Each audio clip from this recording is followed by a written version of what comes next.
Pagdating ko sa bahay, hinihimas-himas ko pang sintido. Gawa ng namamanid na ito at parang anumang sandali ay aatakihin na ako ng high blood. Hindi na ako nag-atubili pang batiin ng mga magulang ko nang madatnan ko sila sa sala. Dire-diretso na akong pumasok na silid at ibinagsak ang katawan sa may higaan. Napakabigat na kasi talaga ng katawan ko at ramdam ko na yung pag-anghang ng mga mata at para bang may lagnat loob ako noon. Sa paglipas nga ng ilang minuto ay nakahiga ako at hindi ko na namalayang tuluyan na pala akong nilamon ng antok. Hanggang sa nagtuloy-tuloy na ang tulog ko at kinaumagahan na ako nagising. Kinabukasan, kahit na masama pa rin ang pakiramdam ko ay bumangon na ako para pumasok ng trabaho. Paglabas ko ng silid, nadatnan ko ang mga magulang kong seryosong nag-uusap. Na makalapit na ako ay tumingin sa akin si nanay bago nagtanong kung narinig ko ba umano ang ingay kagabi sa labas ng bahay. Anong ingay po yung sinasabi niya, Nay? Tanong ko. Gawa ng tuloy-tuloy kasi ang tulog ko kagabi. Kaya hindi ko na malayang may kaganapan na palang nangyari. Pambira ka namang bata, oh. Ano ba kasi ang nangyari sa'yo kagabi, ha? Hindi ka na naghapunan. Maaga kang nakatulog. Ipinaliwanag ko kay tatay kung bakit hindi na ako nakakain kagabi. Sinabi ko sa kanyang masama ang pakiramdam ko pag uwi galing trabaho, kaya tinulog ko na lang muna. Hindi ko naman alam na masyado palang napasarap ang tulog ko. Ganun ba? Ngayon, kamusta na yung pakiramdam mo? Maayos na ba? Hindi nga po, tay. Parang mas lalo pa pong sumama yung pakiramdam ko. Sagot ko. At kinuha ko ang tinimplang kaping inabot ng aking ina. Nagsuwestyo naman ang aking inang wag na daw muna akong pumasok sa trabaho kung masama ang pakiramdam ko. Baka daw kasi mapano ako at mahirap na at nasa trabaho pa naman. Sunod-sunod naman umiling ako at sinabi sa aking inang hindi ako pwedeng lumiban sa trabaho. Gustuhin ko man. Pero nataon kasing marami kaming gagawin ngayon. Iinuman ko na lang ng gamot at baka sakaling mawala. Malakas na buntong hininga lamang ang naging tugon ni nanay. Samantalang si tatay naman, pinaalalahanan niya akong mag-iingat at kung sakali man na hindi na talaga kaya pa ng katawan ko ang samang nararamdaman, ay huwag akong mag-atubiling umuwi kaagad para makapagpahinga. Sige po tay, nga pala, ano po pala yung pinag-uusapan niyo tungkol sa ingay baka mo? Tanong ko. Saglit na nagkatinginan sila ni nanay bago siya nagsalita nun. Aniya, kagabi daw mga bandang 2:00 na madaling araw. Nagising silang dalawa ni nanay. Dahil nakarinig na naman daw sila ng ingay. Pero sa pagkakataong yun ay hindi na pagkutkot ang ingay na narinig kagaya nung nagdaan. Kundi para na umano itong ngipin na nagkikiskisan. Gusto pa nga raw sana niyang labasin para alamin ang ingay na narinig pero pinigilan siya ni nanay. Natatakot daw ito na baka kagagawan na naman ng aswang ang ingay na narinig nila noon. Tumagal pa nga raw ng ilang minuto ang ingay bago nawala. Kung pinayagan lang talaga ako ng nanay mo na labasin yung pesting yun, edi sana nalaman ko na kung sino eh. Alam mo anak, palagay ko aswang na naman ang may kagagawan ng ingay na yun eh. Hindi tayo titigilan nun hanggat hindi siya nakakaganti sa ginawa kong pagbato nung nakaraang gabi. Magsasalita pa sana si tatay. Pero agaran na itong pinigilan ni nanay. At sinabihang tigilan ng pagkakwento at mag-aasikaso pa ako at papasok sa trabaho. Lagpas 7:00 na nga ay naglalakad pa rin ako papunta sa Karatig Baryo, kung saan ako nagtatrabaho. Makaraan ng ilang minutong paglalakad ay natanaw ko ang dalagang anak ni Aling Dolores. Naglalakad at papalapit. Habang pinagmamasdan ko ay muli na namang bumilis ang pagkabog ng dibdib ko. Nakita ko na naman ang dalagang matagal ko nang hinahangaan.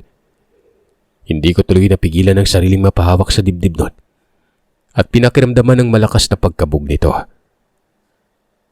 Hanggang sa maya-maya pa, agarang napawi ang pagkabog ng dibdib ko at napalitan ng pagtataka ng makita kong nagmamadali sa paglalakad papalapit sa akin ang dalaga. At nang makalapit na ito, ganun na lamang ang gulat ko. Dahil sa bigla niya na lang akong hinawakan sa kamay at pinigilan sa paglalakad. Nagtataka namang tinanong ko siya kung bakit niya ako pinigilan nun. Walang sali-salitang idinantal niya ang kamay sa noo ko at para bang nag-aalala. Inalis niya rin naman kagad ang palad na nakadantal sa noo ko tapos nakita ko siyang bumubuka-buka ang bibig. Matapos niyang mabanggit na mga katagang hindi ko naman maintindihan, tinapik niya ako sa balikat. Pagkatapos niya itong gawin, sa maniwala man kayo o sa hindi, bigla na lamang nawala ang samang nararamdaman ko na para bang may kung anong merong himala. Anong ginawa mo? Mali. Ang ibig ko palang sabihin, bakit matapos mo akong tapikin sa balikat? Bigla na lang nawala yung bigat na nararamdaman ko sa katawan. Tanong ko. Malamig ang tugon niyang sabihan akong hindi na mahalagang malaman ko pa kung ano ang ginawa niya. Ang importante ay gumaling ako at asahan ko daw na wala namang gagabala pa sa akin. Kahit kailan. Basta't sundin ko lang ang pakiusap niya. Humugot ng malalim na hininga ang dalaga. Bago niya sinabing, isa lang ang ipapakiusap niya sa akin. Na hanggat maaari, ay iwasan ko umano ang kanyang ina at lolo. Kung sakali man na makasalubong ko ang isa sa dalawang nabanggit niya, huwag akong tumingin sa mga mata nila at kapag sinusubukan nila akong kausapin, huwag na huwag ko silang papansinin o kahit na ang sumagot man lang. Layuan ko na lang umano ang dalawa para walang maging problema. Bakit naman? Bakit? Wala naman akong ginagawang masama sa kanila. Isa pa, hindi ba't kabastos-bastos yun kung sakaling kausapin nila ako pero hindi ko papansinin? Tanong ko. Basta sumunod ka na lang sa sinasabi ko. Mabait ka sa akin at magaan yung pakiramdam ko sa'yo. Sa lahat ng kaidaran natin dito, ikaw lang yung taong palagi akong ipinagtatanggol kapag inaaway ako ng mga kadalagan dito. Gusto kita, Rickmar, pero alam kong hindi pwede. Pakiusap ko lang iwasan mo na si Inang at si Lolo. Bago pa man ako makasagot, nagmadali na itong naglakad palayo. Hahabulin ko pa sana pero parang biglang bumigat ang mga paa ko at hindi ko siya nagawang sundan. Naguguluhan man, ay minaiging sundan ko na lang ang tingin ng dalaga at napapailing na lang. Hindi ko alam kung ano ang rason ng dalaga at bakit niya ako pinapaiwas. Wala naman akong ginawang kasalanan at mas lalong wala akong ipinakitang mali sa inang at lolo niya. Kaya't bakit niya ako pinapaiwas nun? Maya-maya ay napaiktad ako nang bigla na lamang may tumapik sa balikat ko. At nang lingunin ko yun ay si Mang Candido lang pala. Katrabaho ko. Nakangising tinanong niya ako kung anong ginagawa ko at bakit nakatayo lang ako doon. Nakakagulat ka naman, Mang Candido. Bigla-bigla kayong sumusulpot sa likuran ko. Anong bigla-biglang sumusulpot Kanina pa ako nandito. Kanina lang rin kita tinatanong kung anong ginagawa mo at nakatayo ka lang dyan pero hindi mo ako sinasagot. Kakamot-kamot na humingi ako ng tawad sa matanda. At pagkatapos ay sinabihan siyang sabay na kaming maglakad papasok sa trabaho. Hindi ko sinabi sa kanya kung bakit niya ako naabutang nakatayo. Nagdahilan na lang ako. Mabuti na lang at hindi naman na muling nagtanong pa sa akin ng matandang yon. Sa halip, tahimik na siyang nagpatiunang maglakad. Nga pala, iho. May itatanong ako. Ano po yun, Mang Candido? Naniniwala ka ba sa usap-usapan na ang nakaaway ng matandang si Berting ang dahilan sa pagkakasakit ng mga tao dito sa lugar natin?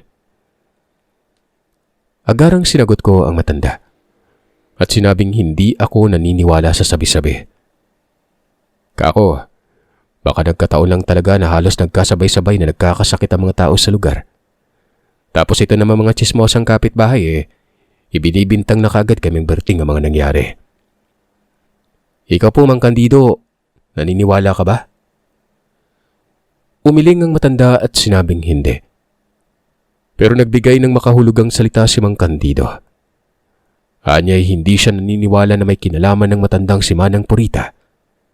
Pero may pinaghihinalaan siyang tao na naging dahilan sa pagkakasakit ng mga tao sa lugar. Nang tanungin ko si Mang Candido kung sino yung pinaghihinalaan niya. Tinitigan niya ako saglit at para bang binabasang isipan ko nun. Bago siya nagwikang, alam umano niyang may gusto ako sa anak ni Aling Dolores. Hindi naman daw sa nangingialam siya. Pero sana umano, mag-isip ako ng maraming beses bago ko sundin ang damdamin para sa anak ni Aling Dolores nun. Hindi sa pangingialam iho pero kung pwede lang, ibang dalaga na lang yung gustuin mo. Wag na yun. Hindi maganda ang kutob ko sa pamilya ni Dolores eh. Pakiramdam ko may tinatagong lihim ang pamilya ng mga yan. Gusto ko pa sanang tanungin ng matanda kung ano ang ibig niyang sabihin kutob sa pamilya ni Mang Berting. Pero hindi ko na tinuloy pa. Gawa ng batid ko namang hahaba palalo ang usapan. At alam ko na rin kahit na anuman ang gawin kong pangungulit sa matanda, ay hindi sasabihin sa akin kung ano ang kutob na sinasabi niya doon sa pamilya ni Mang Berting. Tahimik na lamang ako sumunod kay Mang Candido papasok sa trabaho. Sa totoo lang, parang ama ng turing ko sa kanya eh. Bata pa lang palagi na akong nakabuntot sa kanya mga trabaho. Kalapit bahay lang namin siya. At halos lahat ng napapasukan niyang trabaho noon ay isinasama niya ako. Kaya ganoon kalaki ang respeto ko sa kanya. Sa maghapong ito ay naging abala na naman ako sa trabaho. Pero kahit kaano pa man ako kaabala, ay hindi mawala-wala sa isipan ko ang sinabi sa akin ng dalaga. Sa tuwing sumasagi nga ito sa isipan ko, hindi ko mapigilan ng mapangiti. Pero kapag naman naaalala ko ang payo ni Mang Candido ay napapaisip din ako kung ano ang dapat gawin. Hindi ko mawa-research kung ano ba talagang nararamdaman ko ng mga oras na yon. Paminsan-minsan ay napapatulala na lamang ako habang binabalikan sa isipan ang tagpong nangyari. Hanggang sa isang gabi, nagulantang halos karamihan sa baryo na magsisisigaw ang kapitbahay naming si Ate Betty. Patulog na sana ako nang marinig ang malakas na sigaw niya. Nang makita kong may ilang kalalakihan na rin ang nakikiosyoso nun, nagmadali na rin akong umalis at lumabas ng bahay.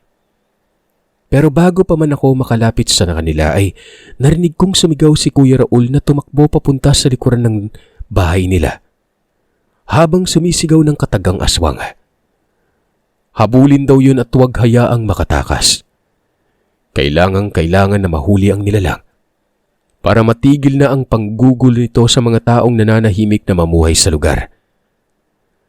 Dahil sa nagsitakbuhan ng mga kalalakihan, nakitakbo na rin ako. Sinundan ko sila papunta sa likuran ng bahay ni Ate Betty. Pero pagdating sa likuran ng bahay, walang nadatnang kahit na anong nilalang maliban na lamang sa kakaibang presensyang nagbigay sa akin ng kilabot sa katawan. Napamura pa si Kuya Raul at pinagbantaan ng aswang na siguraduhin lang nitong huwag magsalubong ang kanilang landas nun. Par, ano bang nangyari? Anong aswang yung sinasabi ni Kuya Raul? Tanong ko kay Melvin nang malapitan ko siya. Kahit na humahango siya ay sinabi niyang may nakitang asong nakatuwad ang asawa ni Ate Betty. Habang nagpapahinga ang mag-asawa, bigla daw sumama ang pakiramdam ng buntis nun. Sumasakit umano ng bagya ang tiyan niya kaya't hindi gaanong nakapagpahinga ang mag-asawa. Nung una, hindi pa daw napansin ni Kuya Raul ang nilalang na nasa silong ng bahay nila. Pero noong mayat maya ng pag-iingay nun, na akala mong sunod-sunod na pumapalakpak kasabay na mahihinang pag-angil at pagsingap, doon na naalarma si Kuya Raul at naalala ang usap-usapan patungkol sa alaga ng aswang na sigbin.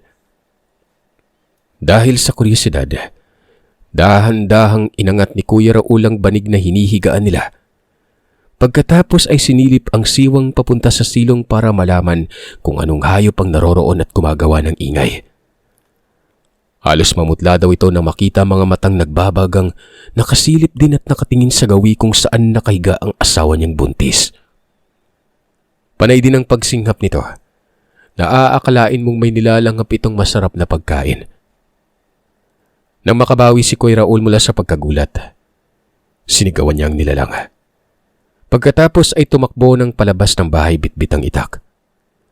Nang nasa labas na, Doon na nagsisisigaw si Kuya Raul para humingi ng tulong sa mga tao. Grabe na talaga yung mga nangyari. Nakaraang gabi lang inaswang din kami sa bahay. Hindi pa kasi magaling si tatay. Parang mas lalo pa nga yatang lumala yung sakit ni tatay ng mga nagdaan eh. Sabi ni Melvin. Napapailing na lang ako. Hindi makapaniwalang grabe na palang kababalagan sa lugar namin.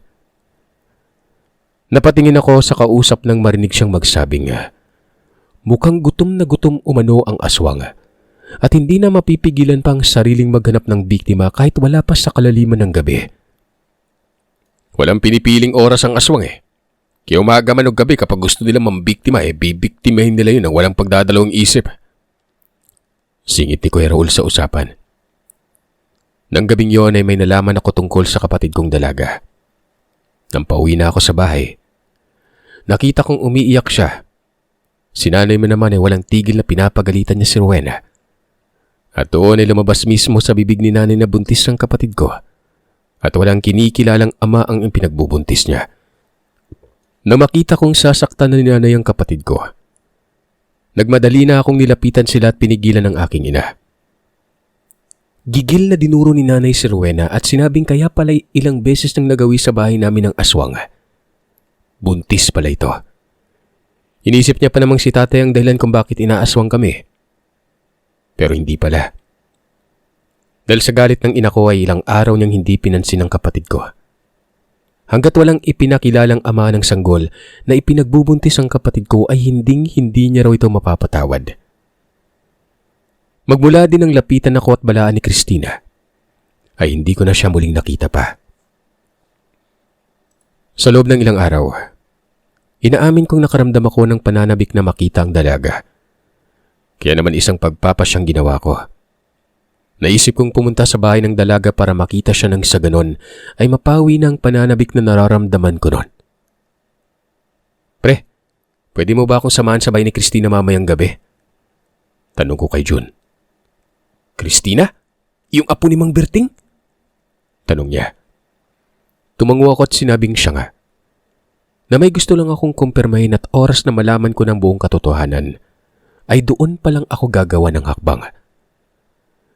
Nang malaman ng katrabaho ko na ang apo ni Mang Berting ang pupuntahan ko, bigla itong natawa at nagtanong kung liligawan ko ba daw ang dalagang anak ni Aling Dolores. Natigilan at napatingin ako sa katrabaho ko. Hindi ko alam kung ano ang isasagot ko. Di bali na nga. Sige, sasamahan kita mamaya kahit na marami akong nasagap na usap-usapan tungkol sa pamilya niyang dalagang iniirog mo. Ngiti lang ang naging tugon ko sa sinagot niya. Bago kami naghiwalay ng landas, pinaalalahanan ko pa uli si June tungkol sa lakad naming kinagabihan. Ngingiti-ngiti lang naman itong tumango at nagwikang asahan ko daw na tutupad siya sa usapan namin. Nang mga bandang alas 7 na ng gabi ay dumating na sa bayang katrabaho ko. Mas bihis na bihis pa kaysa sa akin yung makaporma eh. Sa aming dalawa, siya yung mapagkakamalang akit ng ligaw. Nakapamada, pormadong-pormado ang kasuotan at grabe ko makapaglagay ng pabango. Parang ipanliligo niya na yata sa katawan yung bote ng pabango nun eh. Hindi na ako nagpaalam pa kay nanay na pupuntahan sa bahay ni Mang Berting.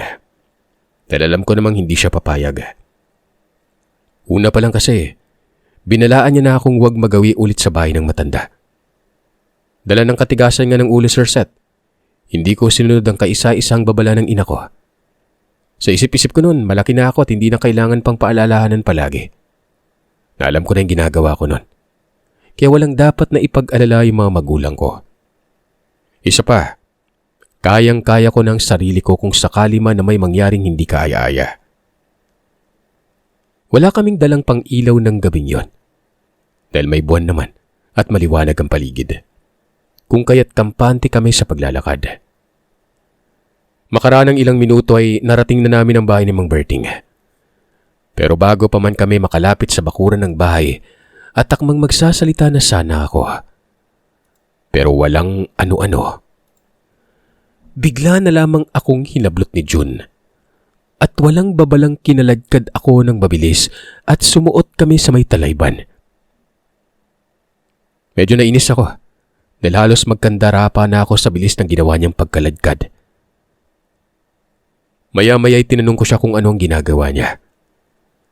Tuluyan na akong nainis nang wala akong marinig na sagot. Pero nung tingnan ko ang mukha niya, namumutla ito at halatadong takot na para bang may nakita siyang hindi kaaya-aya. Hoy par, siraulo ka. Bakit mo ako dinala sa talahiban ha? Anong gagawin mo? Bading ka ba?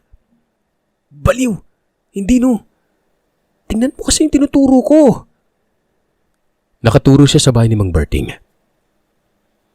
Nang tingnan ko yung tinuro niya, kitang-kita kong bahagyang nakatuwad sa bakuran ng bahay si Aling Dolores at ang ama nito. May hawak-hawak silang karning hilaw at walang tigil sa pagnguya. Gulo-gulo ang buhok ni Aling Dolores na aakalain mong sinabunutan siya ng sandamakmak nun. Saglit ko pang tinitigan ng dalawa para alamin kung ano ba talaga ang inangata nila. Tama nga nakita ko. Kumpirmadong karning hilaw na hawak-hawak nila. May dugo pang tumutulo ang kinakain nila nun. Nagulat pa ako nang kumilos si Aling Dolores at sumalampak sa lupa na para na siyang pusang hayok na hayok sa pagkain ng karning hilaw. Anak nang, anong kinakain nila? Nakakasuka parang mga baliw. Sabi ni June. Hindi ko alam kung anong isasagot sa kanya. Maging ako ay hindi makapaniwala sa mga nakita. At habang tumatagal ay parang bumabaliktad ng sikmura ko. Maya-maya pa ay sandaling nagkatinginan kami ni June. Nang mapansin naming tumigil sa pagngangata ang ina ni Christina na si Aling Dolores. Tumingala ito sa langit at sumingot-singot na para bang may naaamoy ito. Sa mahinang boses ay nagtanong pa si June kung napansin ba raw kami ni Aling Dolores, kaya tumigil yun sa pagnasab ng kinakain. Baliw, kita mo namang magkasama tayong nagtatago dito. Ano bang malay ko? Magsasalita pa sana ang katrabaho ko nang sa walang ano-ano'y tumingin sa gawin namin si Kaberting.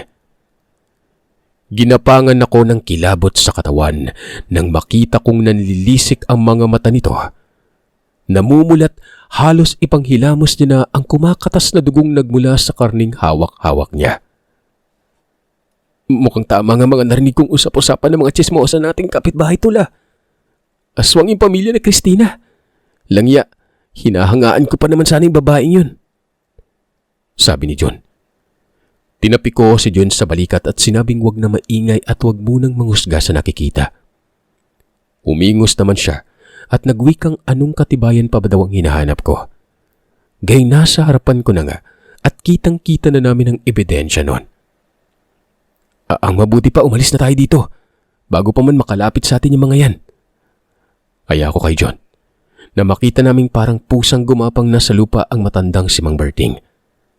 Patungo sa kinaroroonan namin at panandali ang iniwan ang pagkain nito. Rinig na rinig ko ang pag-angil niya. Huminga ako ng malalim at nag-ipon ako ng lakas bago kami dahan-dahang umatras ng kaibigan ko. Pero sa kamalas-malasan, sa kakaatras ni June, hindi sinasadyang may nasagi siyang bahay ng putakte. Dahilan para magsisisigaw ito at maglika ng ingay. Takbo na tol! Walang hiya! Pinutakti pa tayo! Sigaw ni June. Nakita ko pang hinabol siya ng aswang dahil sa nauna siyang makalabas ng talahiban. Kumaripas na rin ako ng takbo at sumunod sa kaibigan ko. Pero nang makalabas na ako ay gayon na lang ang gulat ko nang bigla na lang may humablot sa kamay ko. At nung tingnan ko kung sino yon, mas lalo pa akong nanggulat nang makita kong merong nilalang na napakapangit ang kaanyuan. Sisigaw na sana ako pero hindi ko nagawa. Mabilis na tinakban ng nilalang ang bibig ko at sa ibang direksyon niya ako hinatak. Tatawagin ko sana si June para humingi ng tulong sa kanya. Pero nang tingnan ko ito, nakita kong patuloy pa rin ito sa pagtakbo. Walang pakialam kahit na hindi na ako nakasunod habang iniiwasan yung mga putakting humahabol sa kanya. At ang nilalang na napakabilis kumaripas nun. Halos kalad ka rin ako ng nilalang papasok sa kakahuyan. Kaya mas lalo pa akong nilukuban ng takot. Pakiramdam ko ay katapusan ko na ng mga oras na yon at wala nang makakatulong sa akin kahit na ano pa ang gawin kong pagsisisigaw. Tanging pagdarasal na lamang ang ginawa ko. Dahil sa wala naman akong bitbit na kahit na anong patalim para may ipanglaban ako kung sakali mang katayin na ako ng aswang. Pero nung may kalayuan na mula sa bahay ng mga nilalang ay huminto ito at sa garalgal na boses ay itinuro niya ang daan kung saan ako pupunta para makalabas ako ng ligtas sa kakahuyan. Sandali, sino ka? Bakit mo ako niligtas? Tanong ko. Hindi na mahalaga kung sino ako. Sige na, tuntunin mo na yung daan itinuro ko sa iyo bago ka man maabutan ni. Hindi na itinuloy pa ng nilalang ang sinabi niya. Sa halip ay tumalikod na ito. Nag-umpisa ng maglakad palayo sa akin. Kinutuban ako. Pakiramdam ko ay parang kilala ko ang nilalang na tumulong sa akin noon. Walang pagdadalawang isip na pumasok sa isipan ko si Christina. Nung tanawin ko ang nilalang ay kahalintulad ito ng dalaga kapag nakatalikod. Susundan ko pa sana ito. Pero natigil ang paghakbang ko nang makarinig ako ng huni ng wakwak at mga yabag ng paa na parabang tumatakbo. Mabilis ko nang tinahak ang daang itinuro nito. Kahit na hindi ko alam kung ano ang kahihinatnan, ay lubos na nagtiwala na lamang ako sa kanya. Bahala na kung anong mangyari. Basta't ang mahalaga lamang sa akin ng mga panahong yun ay makalayo sa panganib na pwedeng mangyari. Lakad takbo ang ginawa ko at pilit na tinatandaan ng mga sinasabi ng nilalang. Makaraan ng ilang minuto, nakalabas ako sa kakahuyan. Tagaktak ang pawis ko at napabuga ako ng malalim na paghinga. Nang medyo malapit na ako sa bahay at natanaw kong marami ng mga taong nag-uumpukan. Sumigaw ang kapatid kong babae at nakailang beses na tinawag niya ang pangalan ko sabay takbo papalapit nun. Kabado man, pero sinabi kong huwag tumakbo at baka mapano siya. Nang makalapit na ako kay Rowena, magtatanong na rin sana ako tungkol kay June, pero nang tumingin ako sa nag-uumpukan ay nakita ko si June na magang-maga ang muka at katawan. Habang walang tigil sa pag-iyak na parang paslit na takot na takot. Inalo naman siya ni Melvin at Mang Rogelio. Tapos ay narinig kong nagwika si Mang Rogelio ritong huwag na raw mag-alala pa. Dahil papunta na sa bahay ng aswang ang mga kalalakihang kapitbahay namin para tapusin ang lahat. Napasalampak na lamang ako ng upo sa balkonahe ng bahay. Doon ko palang naramdaman ang pangangatog ng katawan at ang pagsikip ng dibdib ko na parabang kakapusin ako ng hininga. Inabutan ako ni Rowena ng isang basong tubig. Nang matapos kong tunggain yon, ay saka pa lamang medyo umayos ang pakiramdam ko. Sa pagdaan ng ilang minuto ay bumalik na ang mga kapitbahay naming kalalakihan. Kagad na nagkwento si Kuya Raul na nataga daw nila ang aswang, pero nakatakas. Sinabi niya rin na maging ang dalagang anak ni Aling Dolores ay aswang din. Kaya't hindi na sila nagulat pa nang magpakita ito sa kanila sa kakaibang wangis.